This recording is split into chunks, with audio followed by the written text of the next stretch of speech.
Here's an introduction to the key of D. If you've only ever played mostly in the key of G on the banjo, then D without a capo. Here's a way that I recommend getting started. Is you take a simple melody that you can pick through in the key of G and then transpose it down to D. So let's say we take something like Mary Had We a Little Lamb. Good idea is you work it out in D and play it back to back several times, flipping back and forth between the key of D and the key of G, and it kind of reinforces those relationships of, well, if we're in the key of G and we're starting with a B note, then we learn that we get used to the idea that in the key of D we start with an F sharp note, etc., etc. And a lot of the notes which you grab within the first couple of frets on the banjo for key of D playing. A lot of it involves second and fourth fret back to back with each other.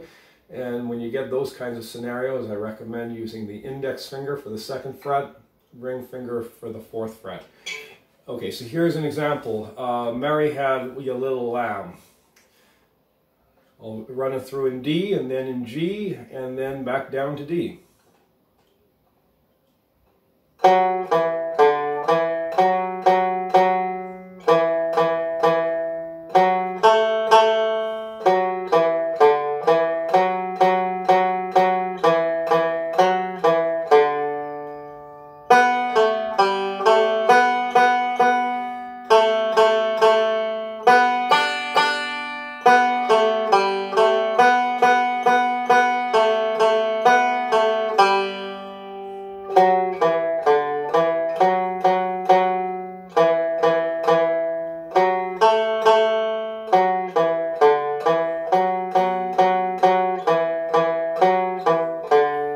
So that was just 4 notes in that melody. In the key of G, it was a G, A, B, and D note.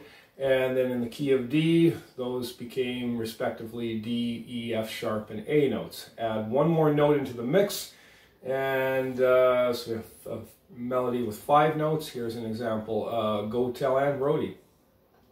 Once again, do it in D, then go up to G, and then back down to D.